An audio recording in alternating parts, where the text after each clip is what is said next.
I want to bring in now U.S. Ambassador to Israel, Mike Huckabee, is on the phone. Sir, thank you for your time. As we're learning more details about this, several of the most horrific are the fact that these were innocent people leaving an event that was meant to build bridges and to seek peace. Anything more you can share about the investigation and the suspect now in custody? Well, it's just a horrible tragedy, and it has resonated very deeply among the Israeli people. They're devastated by the news, heartbroken that two young people who, in fact, had just purchased a ring and were planning to come to Israel next week to seal their engagement, now will have their families planning a funeral. And this is so very frightening to people across the world, but especially here in Israel. It's obvious that they were attacked because they were Jewish people working for the Israeli embassy there in Washington, D.C. I got the call early this morning from Pam Bondi, who was at the scene, to let me know. And since that time, I've spoken to the father of the male victim who lives here in Israel. It turns out that one of my closest friends, this gentleman's father. So it's been a very tough day for all of us here. What more can you share about both of the victims, Yaron and Sarah, given now, Ambassador, and thank you for sharing your ties to these families? Well, I think what we know is both of them worked there. They were loved and respected and esteemed by their colleagues there at the Israeli embassy in Washington. It was devastating news to Ambassador Leiter, who is the Israeli ambassador, and to all the staff.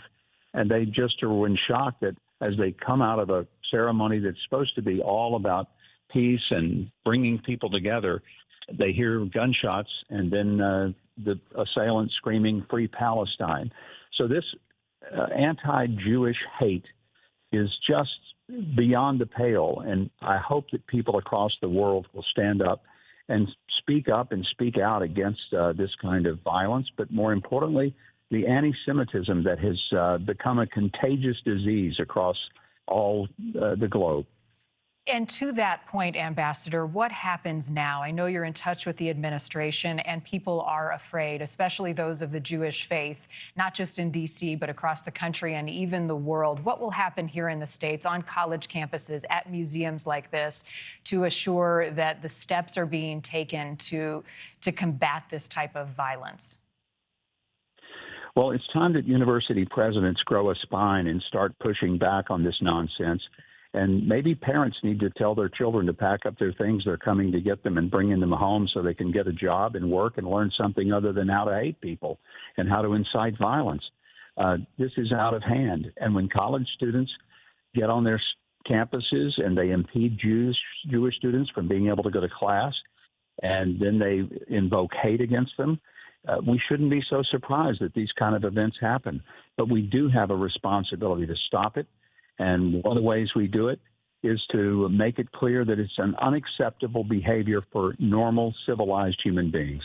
It was chilling to hear that the suspect in this case came back into the museum and was sitting among people for about 10 minutes before he was finally arrested. Based on what your discussion with Pam Bondi, did he act alone, and is the investigation expanding beyond him? I don't know if it's expanding beyond it, but I know that they're looking at every option, and it's under investigation not only by the Washington municipal authorities, but also by the DOJ, the FBI, and the Department of Homeland Security. If there's any connection that he has to other groups or other individuals, I'm confident they're going to find it, because there is an absolute determination to deal with this in a way that causes it never to happen again, although deep down I think we fear it probably will. Thank you for watching. Subscribe below and download our NewsNation app right now on your phone, and you will get fact-based, unbiased news for all Americans.